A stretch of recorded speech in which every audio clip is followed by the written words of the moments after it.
Hi friends, welcome to my channel. Telangana famous అయిన బతుకమ్మను ఎలా తయారు చేయాలో చూద్దాం.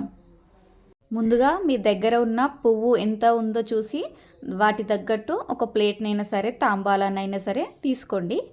ఇక్కడ నేను ప్లేట్ను తీసుకున్నాను. ప్లేట్ పైన టేకాకును రౌండ్గా కట్ చేసి వేశాను. గుమ్మడాకైనా సోరకాయకైనా పొప్పడాకైనా సరే వీటిని కూడా వేసుకోవచ్చు. మీ దగ్గర ఇవన్నీ లేకపోతే ఒక పేపర్ని కట్ చేసి కూడా వేసుకోండి. తంగేడు పువ్వును ఒక వరుస పేరుస్తున్నాను. ఇట్లా కొద్ది కొద్దిగా తీసుకుంటూ పేర్చుకోవాలి.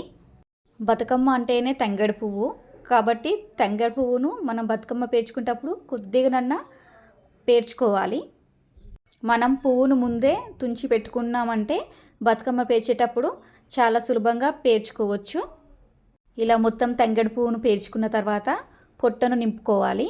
ఇలా పొట్టను నింపుకోవడం వలన బతుకమ్మ కూలిపోకుండా ఉంటుంది. ఖచ్చితంగా పొట్టను మాత్రం నింపుకోవాలి.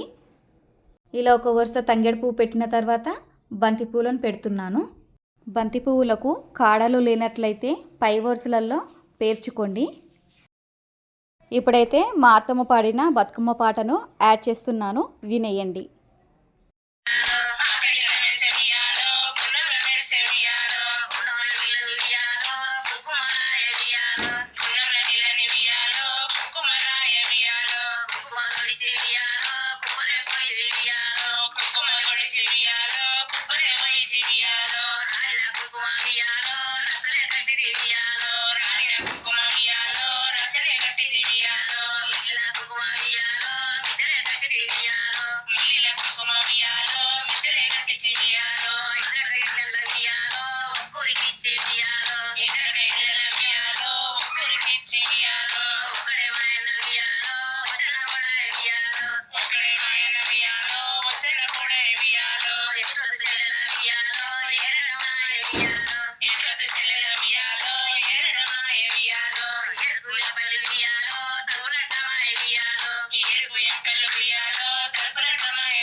బంతి పువ్వులను 2 స్టెప్స్ వేసిన తర్వాత మందారాకులను పెడుతున్నాను.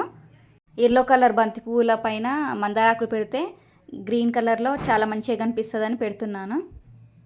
మందారాకులు పెట్టిన తర్వాత పొట్టను నింపేసుకోవాలి. బతుకమ్మ గోపురంలాగా రావాలి అంటే స్టెప్ బై స్టెప్కి మనం పొట్టను నింపుకోవాలి. అలాగే ఒకే వైపుకు ఒరగకుండా చూసుకోవాలి.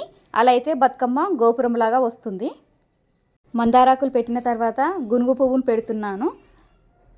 ఇలాగే బతుకమ్మ లాస్ట్ వరకు పేర్చుకోవాలి.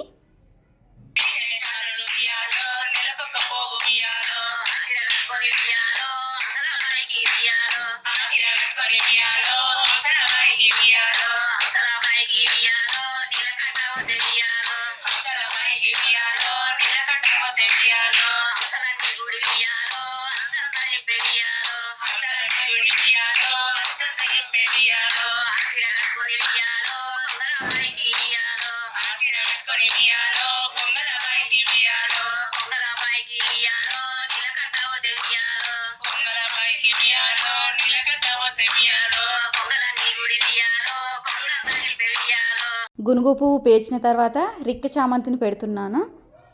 మన ముందే పువ్వును మొత్తం తెంపి పెట్టుకోవడం వలన మనం బతుకమ్మ పేర్చేటప్పుడు చాలా సులభంగా అవుతుంది.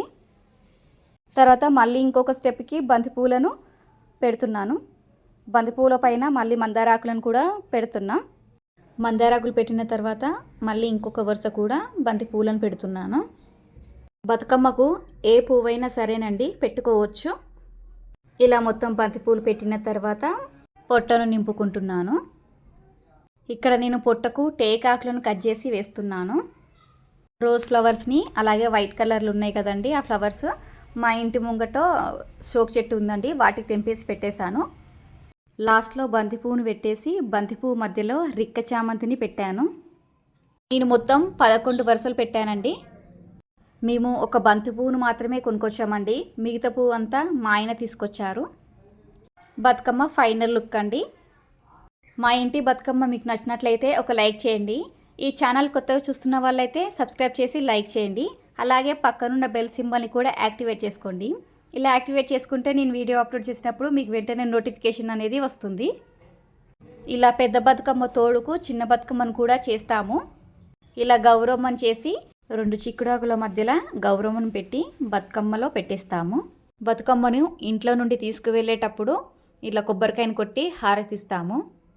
బతుకమ్మ ఎలా ఆడామో ఒక చిన్న క్లిప్ అనేది యాడ్ చేస్తున్నాను, చూసేయండి. ఈ డ్యాన్స్కు సాంగ్ను మాత్రం యాడ్ చేయట్లేదు. మేము ఇక్కడ చేసిన సాంగ్ ఏంటిదంటే, పచ్చిపాల వెన్నెల నేలను పారబోసినట్టు పూసేని గునుగు పూల తోటలో అనే సాంగ్ పైన డ్యాన్స్ చేశామండి. బతుకమ్మను నీళ్ళు వదిలేసేందుకు వెళ్తున్నాము. మా ఇంటి దగ్గర నుండి ఆ చెరువు దాకా 1 కిలోమీటర్ వరకు ఉంటుంది. అంత దూరం నడుచుకుంటూ వెళ్ళి నీళ్ళల్లో బతుకమ్మను వదిలేస్తాము. మా ఊరి బతుకమ్మలన్నీ ఈ వాటర్లోనే వేస్తారండి. అక్కడ ఉన్న వాళ్ళకి బతుకమ్మని ఇస్తే నీళ్ళల్లో బతుకమ్మను వేస్తారు. మా ఊరి బతుకమ్మలన్నీ ఇవన్నీ.